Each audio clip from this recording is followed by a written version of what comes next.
Omar, shut up.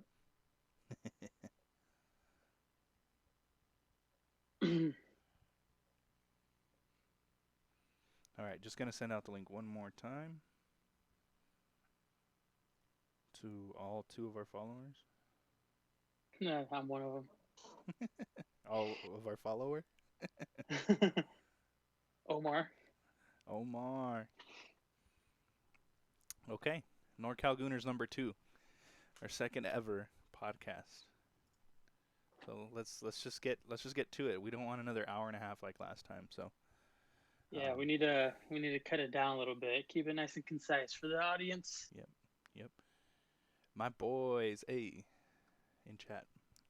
Um, okay, so let's start with the Community Shield recap. What did you think? I thought it was a very good game. Completely honest. Our boys, they were up against it today versus what is probably Liverpool's almost starting 11. Almost. Um, Almost. I mean, they're missing, the likes of Trent. Who else are they missing? Yep, TA I was not mean, there. oh, yes, right. But for the most part, I mean, that's the strongest, Liverpool side that we're going to see, and that's what the former European champions look like, as well as the Premier League champions. Yeah, I agree, and I think it's a good sign. Some managers will try to play it off. I think Jurgen Klopp said it was going to be a great preseason game. Just kind of saying it's a preseason game. Um, but hey, Arteta came out and he came out with a team that he thought was going to win, and I think he picked a pretty good selection. I'm still a little bit upset about Mesut Ozil. I wish Mesut Ozil was out here, um, but he's not. He still seems to be in the background. Um, just gonna ride away his 350,000 pounds a week contract. Um, I mean, can you but blame him? but I will say before 3 years ago, 4 years ago, I would have said Mohamed El Neni and Alex Iwobi do not do not belong on that field together at the same time. And I think today I saw different Mo El Neni, a little bit more grit in El Neni's game, and I think El Neni came out and he did pretty well. I don't know if that's going to showcase his talent for other teams to come in and snatch him up, or if Arteta's going to rely on him. We'll see pretty soon here. I think the fact that maybe we haven't locked down Danny Ceballos may be the reason why he has been featured, at least against MK Dons and today's Community Shield as well. So he could be the the right person for the right job in that midfield for the time being, unless we can secure the likes of Thomas Partey's services. But as for now, it's looking good. Yeah, yep, definitely. Any other standout players you can think of?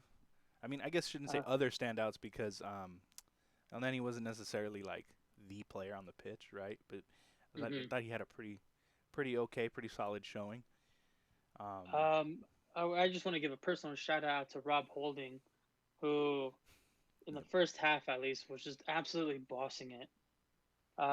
He was there to every tackle. He was putting Sadio Mane pretty much in his back pocket. So for me, I mean, he's showing all the signs, to be, that solution in the back that we need, that to, be that spine in front of the goalkeeper. But yeah, he was looking really good today. And then on the other side of our defense was the birthday boy Ainsley Maitland-Niles, which he was looking absolutely superb today. And if we think that we should let him go for 20 mil, then there's questions that got to be asked of the board and of our transfer policies, because he's the most versatile player that we have. And if we let someone like that go, like that's going to be a huge win for whoever is able to secure his services. yeah, yes.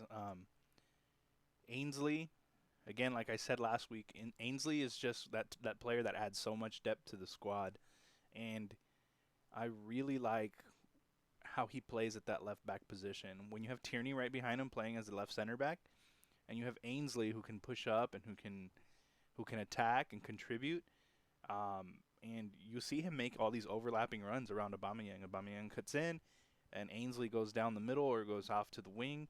He does really well. Um, I have to agree with you 100% with Rob Holding. I think Rob Holding is one for the future, and I definitely think Arsenal should hold on to him. I know there's rumors around him leaving. I think I saw who was interested. Was it Leeds? Somebody was interested. I forget, I but think it was. I think I saw it was Newcastle that was in for him Newcastle I potentially. think was one of them. So, Yeah, I mean, I mean, as long as it's a loan spell and that only be it. I mean, that's going to be great. I mean, it's going to be a very similar situation with like how we had Callum Chambers out on loan spell when he was playing for Fulham yeah, a couple of seasons ago. So if it's anything like that, you know what, I'm happy to accept the deal as long as he's able to get that game time that he's probably desperately craving right now. yeah. And I mean, people forget he was on a run of form up until he had that injury where he crashed into who was it, Rashford at United. hmm Um, I was there at the game actually. oh, that was one of the games you were That at, huh? was that Man, was the game I was at. but he's looking good, man. He's a big boy. He's tall. He body checks people like no other. Like hmm Sadio Mane, he was playing physically enough to keep Sadio Mane at bay. And I think if we can send him out on loan, because we have apparently like 10 center backs. But if we can send him out on loan, where he will play week in week out as a starting center back, I can see a fantastic partnership with him and somebody like Saliba or Gabriel. Absolutely. I mean, even the little bit that we saw from Saliba from the MK Don's friendly. I mean, he looks good. Yep. Yeah, he Definitely does. one for the future. Now, did you see the kind of like the controversy there? Both him and Guendouzi got the call ups for national play. Guendouzi with the U21s and Saliba with the U20s. Um, I guess France is one of the countries where if you come from that country or go from that country back to the UK, you've got to quarantine for 2 weeks. So if they Mm, decide to play, that essentially keeps them out of the beginning of the Premier League season. mm. I think in Arsenal's case, if those two players were to have to miss the beginning of the season, I don't think it'll be a big loss.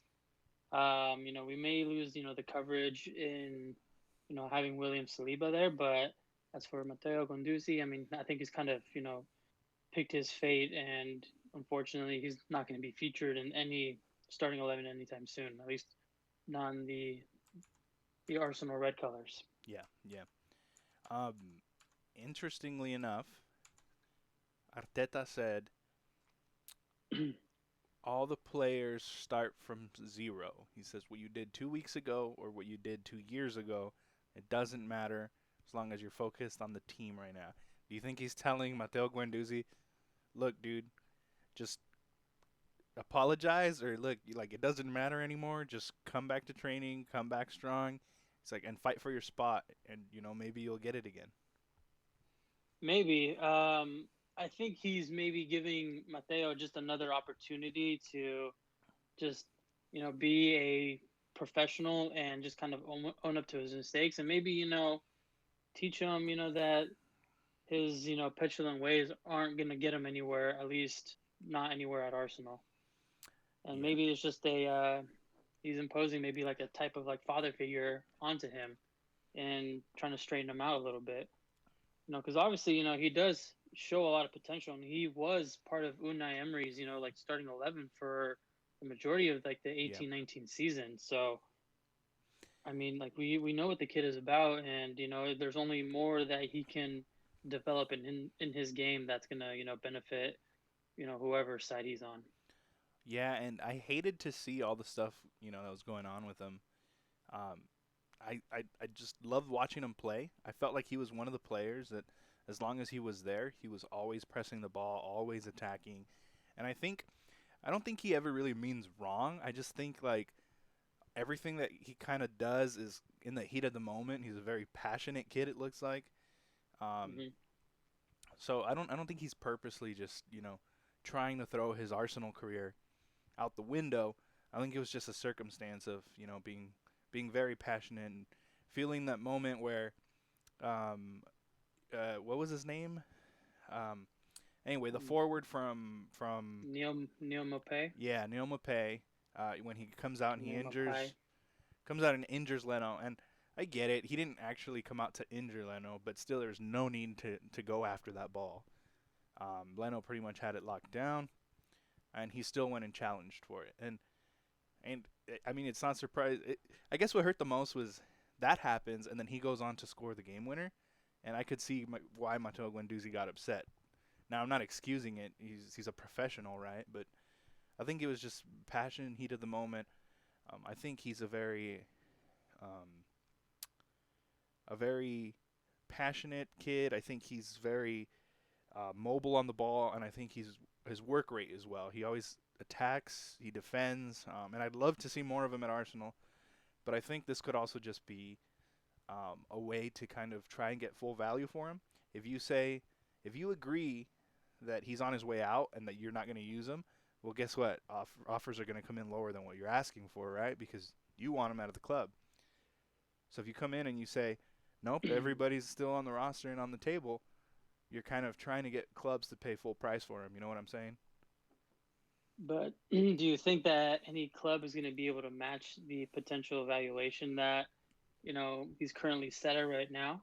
Because like I'm looking right now, at least on transfer market, and it looks like they value him right now at about $35 million. Um, and it's. I think in today's market, I see that being a very big challenge and a very big gamble for any club to want to take him on, considering the whole pandemic that's still very much a part of our daily lives now, and given the fact that he does have a track record of having these kind of disciplinary issues. So Yeah. I don't know, it's going to be tough. But with this call up, maybe it might be able to show Mateo in a different light, and then maybe he might get different different opportunities to go and try to play in a different club, put him back in the window, so to speak. But hopefully he just can you know correct his attitude and try to put his best foot forward and try to do well for himself. Yeah, definitely. Um, what did you think of that goal?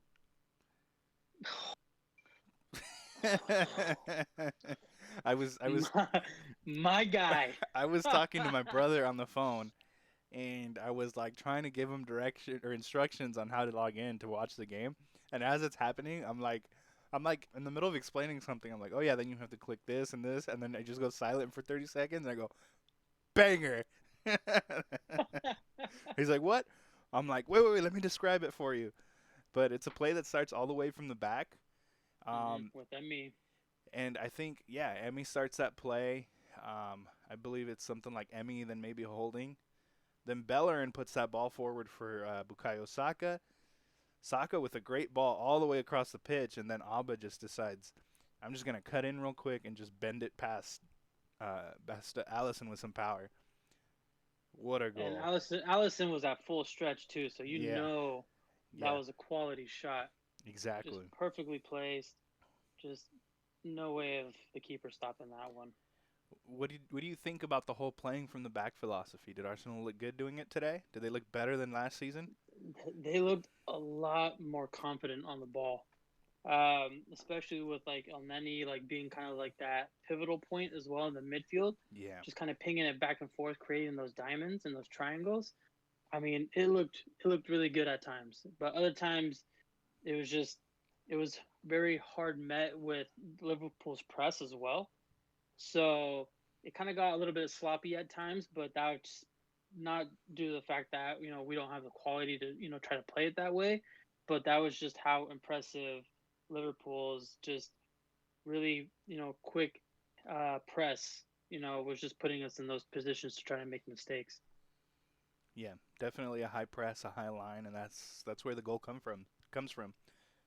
They were pressing they were pressing Arsenal all the way in the back, and again, Emmy and the defense string together a series of passes and just put that ball forward, and it ends up in a goal. Um, now, second half, Arsenal definitely looked a little bit tired. Sorry, my cats are over there freaking out. Hey, Yeah, there was definitely some heavy legs out there in the second half. I think maybe with the fact that Liverpool were just pressing us just constantly for minutes at a time, it's gonna wear on you, and it's gonna wear the defense down, and people are gonna have to work a little bit harder just to get the ball back, just to kind of try to ease a little bit of that pressure that Liverpool were applying. But it was looking good all the way up until when they got the breakthrough and got the equalizer yeah, with Minamino, Takumi and Minamino. that was seriously one of the most luckiest goals Yep. I've seen Seems in a seems to while. happen to us a Everything just lot, kind of right? ricocheted right into place. And I was looking for the handball from Mo Salah that they were, checking for, and I Yeah, didn't see it. Didn't seem no, like there was a there handball. definitely was not anything. And so Um, it lands at Minamino's feet, and he just does his thing. and I think that was his first senior goal for the club, Yep, yep. or his first goal for the club as well. So you know, tip of the hat to him. Congrats. But that eventually was the tiebreaker, or the tie that took us into the penalty shootout, which was superb as well. Wasn't it? I mean, the placement on all of the shots, everything. They look great taking those penalties. I was It worried. was It ridiculous. was it the Carabao Cup last season or the The League Cup? Carab, the Carab, I think it was, yeah, the Carabao Cup. Okay, and it was again same thing off to penalties. That one was a goal fest though. What was that, like 5-4 or it was like four Five four, five, 5-5? Yeah, 5-5 and then at like penalties. 90 minutes, and then 90 minutes. Yeah, and so I was worried because we lost that one. But Hmm. oh my goodness, the penalties today were they were just top class. You couldn't stop it. I think the best part was Genie Wijnaldum comes out in like the 90th, and they put in Rehan Brewster, Brewster, yeah. specifically to take the penalty. And who's the one who misses for Liverpool? Rehan Brewster. Man, And but it is a great opportunity, at least for these younger players to step up on a big stage, and try to deliver on at least the biggest stage in like their career so far. I'm imagining, playing in the Community Shield. yeah, Um, but we did our bit. All the boys looked really good. I mean, Reese Nelson's PK looked absolutely superb. yeah. And then the most nonchalant one, oh Amen. my goodness, was Ainsley Maitland-Niles. Yeah. It looked like he just came up, he picked a spot, and he just knew, he's going the other way. I'm just gonna place this man, just like whatever. Happy birthday to Ainsley Maitland-Niles. Yeah, shout out to him. Hopefully we can keep him this summer and into this season, because I believe he still has like another 3 years on his contract. Yeah, So, I mean, we shouldn't be in any rush to sell, especially a player just that calm and collected, even, in front of, a handful of spectators, but, doing it in front of, yeah, everybody on the TV. yeah. It was great, and we got somebody in chat saying, I was worried during that David Luiz penalty, and I gotta admit, so was I. It was funny. Um, I'm watching the game and I see him step up, and I go, "Crap!" My wife just turns around and she goes, "Does he miss all the time?" I go, "He doesn't miss all the time. He's just very mistake prone." And I was definitely worried too. I knew all of our boys were going to make it. I had no doubt in my mind that they were all going to do their job. I mean, we had Reese Nelson, we had Ainsley Solid man. Maitland-Niles, Reese Nelson put a bullet to the bottom left corner. we had Cedric Suarez, we had David I Luiz. had never seen Cedric Suarez take a penalty. I was a little bit concerned about him, but you know, did his But job. he's a Portuguese international, man. Yep, You got to be there because of your ability. So yep. that's why Very I had true. confidence in him, Very true. regardless of whether or not I had seen him ever take a penalty or not. And then who else? Who else to finish it off to take the very last penalty? And the way he took it, he stepped up, he put that right in that top right corner, and he said, I don't care if you dive the right way, you're not gonna get this. You're Just not getting that whatsoever. fantastic shot. It's very similar to his one that he had versus Chelsea in the FA Cup final. Yeah, yeah, Same side. yeah. I don't know if you saw my tweet, but I was like, they should have just left the confetti out there for us, man. They didn't even have They to should clean it have. up from the FA Cup final. You knew what was gonna happen. Arsenal were gonna walk away with that Community Shield. Oh man, you love to see it. Yep. And then of course the from the Marble Halls promo vid, right? You got Kieran Tierney with the With the Community shield. Shield and the Tesco bag. That was great. And his like he's got like that sheep or the wolf skin like, outfit on and everything. That was great. I love it. I love to see it. My boys holding silverware. It's a good thing. It's a good feeling, regardless of whether or not you think the Community Shield is anything. Whatever. It's gonna go into our trophy cabinet, and we're loving life. Yeah. It's just I'm not necessarily celebrating us winning the Community Shield. I'm more celebrating the fact that we're making progress in such a short Absolute amount of time. progress. Yes. I mean, from where Arteta picks up the team to where we end the season, beating Liverpool and Manchester City in the same week, winning the FA Cup.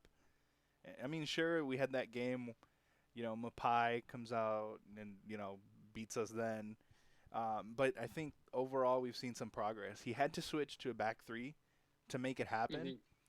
Hmm. Um, but I have a feeling once he feels comfortable with the center back pair, it's going to be a different story. Now, I don't want to say that these kits are good luck, but all I am going to say is Arsenal won the FA Cup in the home kit and the Community Shield in the away kit in what, the same month? Yep. So I'm not gonna say these kits are good luck, but I'm gonna say that they're probably helping. They're a good omen right now. Yeah, they are.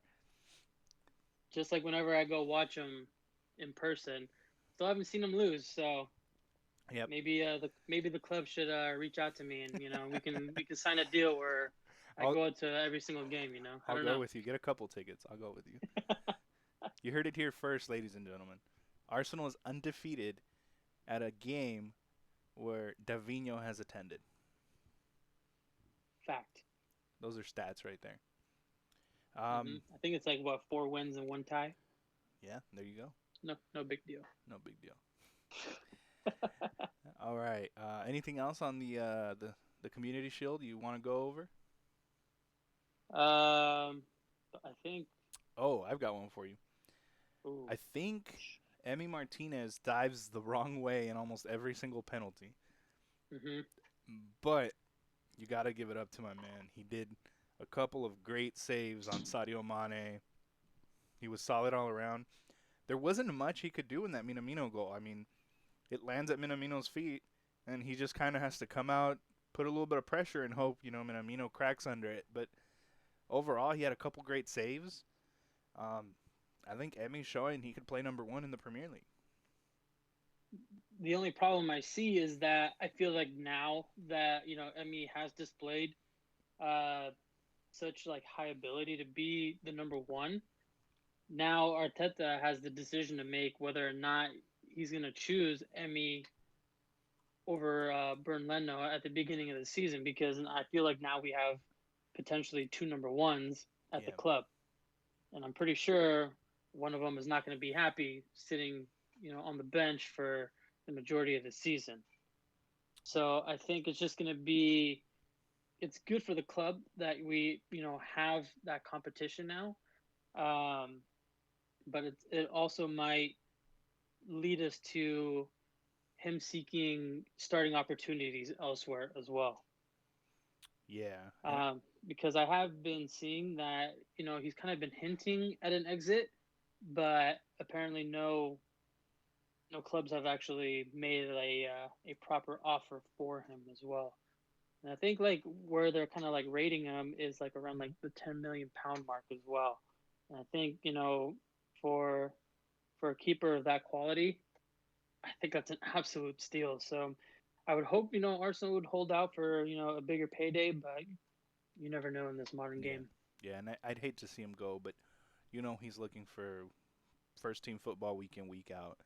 And unless he's Absolutely. willing to settle for cup matches in Europa League, or possibly not Europa League, but there's the League Cup, and then like the Carabao and the FA, and plenty of opportunities there. But I'm sure he'll be looking to be the number one.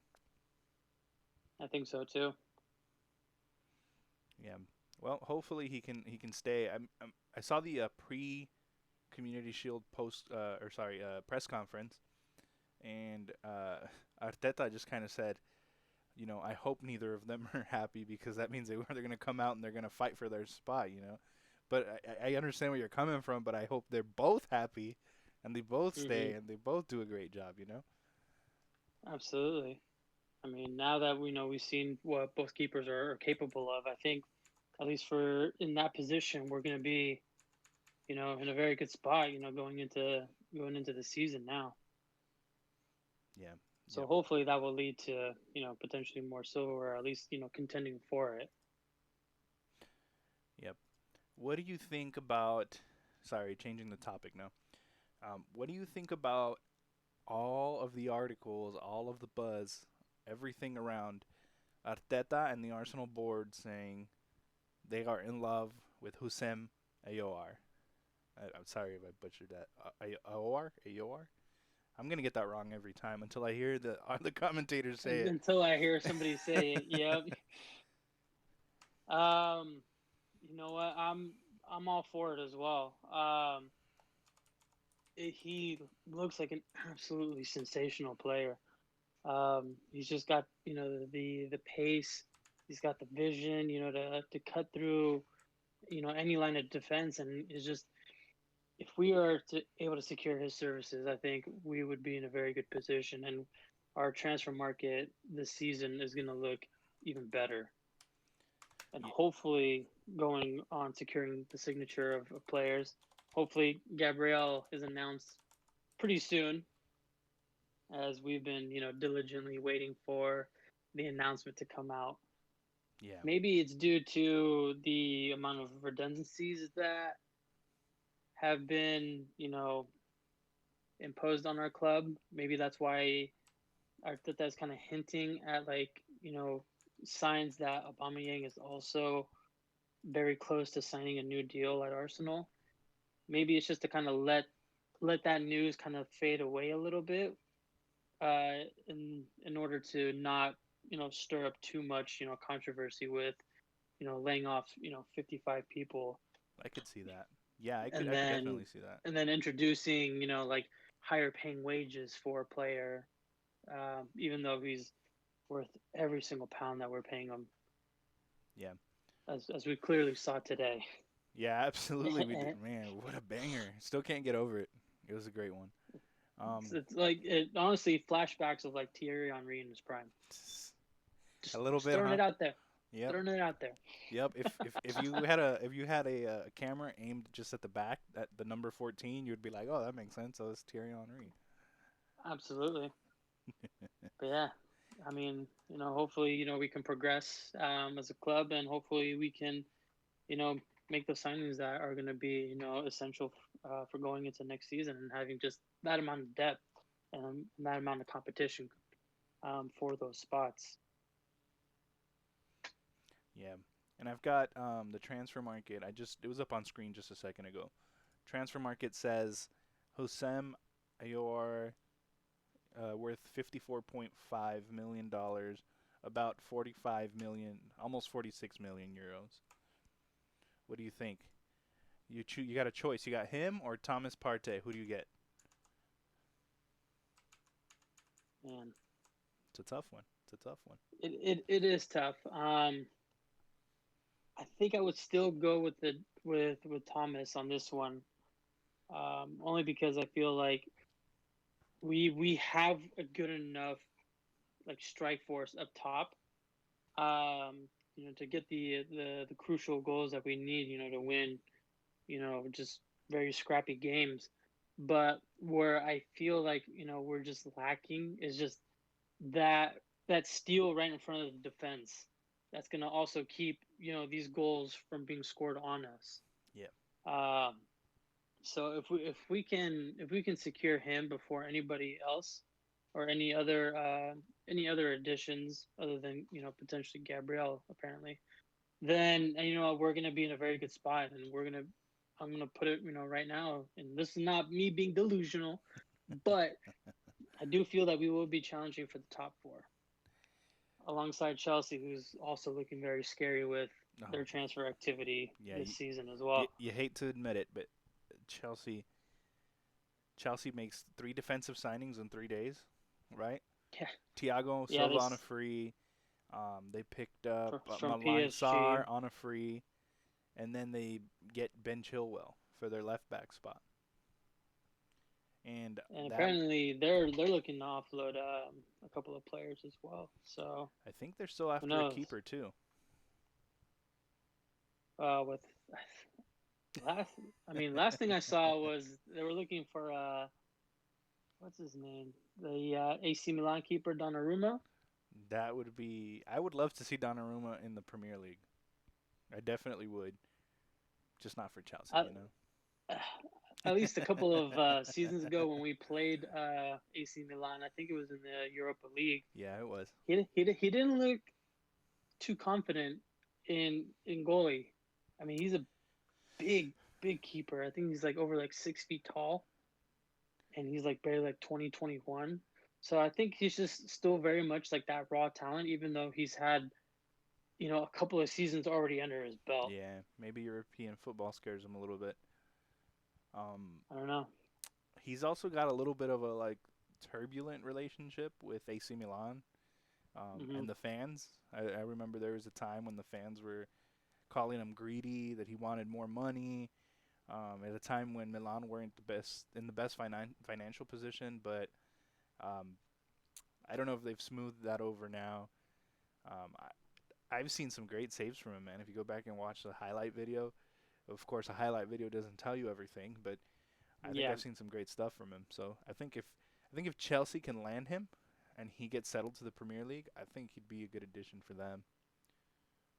yeah, I think so too. But it's just now trying to offload Kepa, who's what was he worth? Like 72 million pounds when they bought him. Yeah, they So overpaid for yeah, him that's so much. ugh, I don't know. It's tough, Yeah, especially when you see Liverpool's goalkeeper. Him doing very well, yeah, and they almost paid for pretty much the same price, but you have two completely different outcomes. One's a Champions League winner, and the other one's only competing for top four positions, and yeah. just gets bangers scored on them left and right. True. It's not an easy life, being a goalkeeper. Yeah, yeah. Um, I'm gonna go back to the question I asked you, Partey or AOR, and I'm gonna say the opposite. I think a healthy Lucas Torreira next to a Granit Xhaka, I think that would work out well, and AOR would add the creativity to the front that we're missing at the moment. If you had to choose one or I the other, I think I would go with Awar. see that's where I don't think that we need. I don't think it's crucial that we get him on the books just yet. Only because Mikel has spoken about having Willian as that versatile player as well that can also be that kind of creative outlet as well. True, So true. I don't know. Maybe we can utilize him in the center of the pitch, and then maybe in the winter window we can explore different options, and then maybe if his valuation is either increased or decreased, maybe look at him then. If Willian or let's just say we introduce Mesut Ozil back into the equation, whether or not we're needing another creative player Yeah, feeding our top three. yeah, I agree. And if you can dedicate Mesut Ozil, if you put him on the field and tell him your only job is to get that ball forward and set these guys up, I think you can start to see a very good Mesut Ozil again. Um, of course, help with the press, but on the attack, he should be able to just break out and run that midfield. So hopefully, at least I hope we don't sell him. Um, but hopefully we'll see a healthy and energetic and creative Mesut Ozil again before he leaves Arsenal. I hope so too. I mean, I think he's just entering maybe his last year of his contract. So if we can see him out on the pitch again, that'd be great. Especially considering he was the I guess the turning point for Arsenal. With finally spending money in the transfer market. I think it was like what Very true. 42.5 million pounds that we spent on Yeah, Mesut. was he a record signing when he arrived? I believe he was. He was absolutely until we signed Nicola Pepe for Yeah. that 72 mil. Well, not even then. I want to say if Mesut was 40 something, I want to say Aubameyang was almost 50, 47, 48, something like that. So I I think think he we might have been like closer to the 60 mark. okay. But So that's just what did going Alexis off of Sanchez come memory. to Arsenal for? Do you remember? I believe it was around like 35 million, Oh, okay. if I'm correct. Yeah. But like, it's so rare when you find a player that just instantly clicks into your system, just like Alexis was, and how crucial he was to Yeah. those seasons that he was here for us, because he was just lighting up the Premier League like it was nobody's Yeah. business. Yeah. And I hate the way things ended with Alexis Sanchez. You know, Hmm. I felt he contributed so much, and I feel like he's one of those players that could have been remembered as a great player, but just kind of have forcing a move because he didn't get his move to City in the summer was kind of like I don't know. It left a bad taste in Arsenal fans' mouths. Hmm. And I was talking about this with somebody recently. Um, Laurent Koscielny. I said Koscielny would have been Koscielny would have been an Arsenal legend had he not left the way he did. I think he would have been like statue worthy if he hadn't left the way he left. He was such a big part of Arsenal for a Mm, long time that I think he could have been considered an Arsenal legend. I just, the word legend gets, thrown around the club. I think he, would have been a very good player of Arsenal, Yeah. and he was, during his spell with us. But to label him as a legend, I'm a little bit more reluctant, just based off the fact that we did secure, top four spots, for just a number of seasons, even with the squad that we did. Yeah. Um, but I don't think we won enough significant titles in order to kind of cement that label of Okay, that's fair. We a didn't. club legend. Like I think he's a very good player for Arsenal. He was definitely a diamond in the rough when we picked him up from some team up in France. I forgot which one. Yeah, I forget where he came from. All I know is he played for Arsenal. What more do you need to know? Well, I know that he plays for Bordeaux now, and Yeah. that doesn't matter anymore. Yeah. And that's Um, and but then he did the reveal kit or whatever where he takes off the Arsenal jersey and he's got the Bordeaux and it's like the Bordeaux I kit. was like, Oh my "Man, god! why?" See, that's what tainted I think any kind of so. like legacy that he had left at the I, club. I stand by it though. I think he was a player who was very good and was there in a time when Arsenal was transitioning. Um, Hmm. and I think his contribution was very important. It was Absolutely. just what the way he left, man. The way he went out was just like you said, tainted. But what I do commend from him was just the partnership that him and Mertesacker had kind of developed, you Yeah, know, during those the times for us. BFG. I mean, it was the first two names on our starting 11, at least for Arsene Wenger at the time.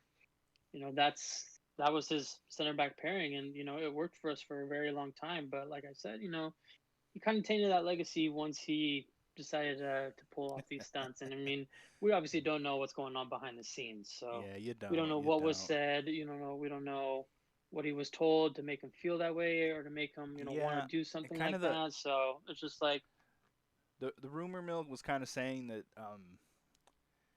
they had promised them he could leave on a free if he met these certain things or did this for us, and he felt he met that, and they wouldn't let him leave on a free. And it was a bummer, man, because if had he not left when he left, we would have gotten to watch him at in LA versus Bayern. It was right before Hmm. that happened. He refused to travel to the U.S., so that was a little bit of a bummer. It is, but we got to move on. The club is definitely bigger than any player, and Yep. unfortunately, the one that really kind of like just hurts the most is the way that RVP left as well. Oh yeah. Just to go to Manchester United and win the Premier League title. That one. Yeah. Yep. That one hurt. What about Fabregas coming back to the Premier League for Chelsea? What about that? I remember getting the notification of him signing for Chelsea, and my heart just absolutely sank. I hated the fact that he, probably wasn't given the opportunity to come back to Arsenal. I bet he would have I don't taken it know. had somebody said, Oh, I think I read that he wanted to come back to Arsenal, "Yeah, but then like I think it was just like the board that wasn't like like up for having him back at the club. So it's an unfortunate situation, but he's obviously doing the best for himself and his career, and choosing to come back to the Premier League and still did bits with Chelsea. yeah." And right before the FA Cup final, I think he got interviewed because that always happens. Something important is going on at Arsenal, and they interview players who have played for Arsenal and like but have played for other clubs for some reason.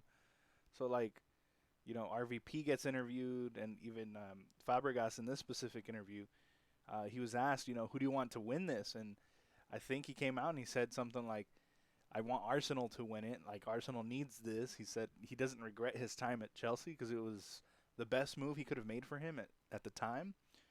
Absolutely. But he feels that Arsenal, I feel at least that he feels like Arsenal is home, and a lot of Arsenal represents home for a lot of players that have gone through there, despite there being only there a few years. Hmm. Like I still see like Johan Giroud, you know, he's still is always commenting on Arsenal's posts on Instagram. So that there's a lot of love for the club. Despite you not being or having like that kind of legendary status Yeah. at the club, but they're still very much connected and very much loved by the people that work at the club and obviously by the fans as well. Yeah. Yep. Serge Gnabry, another one. He's at a Bayern virtual meeting and he's juggling the ball in the bruised banana Adidas Arsenal kit. And he appears on if you haven't watched it yet, Hector Bellerin's podcast. He's got a YouTube channel with a few podcasts, and he was one of the guests on that. And I guess him and Hector are kind of they still talk all the time. They're still buddies. So that was great to see Serge Gnabry in an Hmm. Arsenal top, even if he wasn't playing in it. Oh, absolutely. But yeah, that's that one's the one that's gonna hurt for a while. That one Uh, stings now. that one does very much sting now.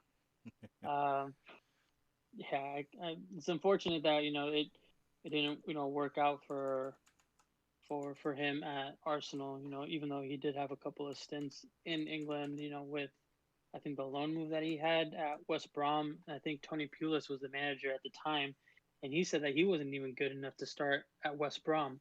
Yeah. But now that he transferred over to Werder Bremen, um, did his thing and finally got the move, to Bayern Munich, Yep. and now is a Champions League winner. Okay. Well, enough talking about our sorrows. We're coming up on 45 minutes. So let's close it up. Any last words for tonight? Uh, you know, just kind of reflecting back on the game, we did, show a lot of promise. We did show a lot of kind of like, togetherness as well. And I feel that even just like with the style that they're playing like right now. So hopefully that can continue and transcend into the next season, and we can continue building. I agree. I agree. Um, so coming from chat, but definitely deserves a shout out.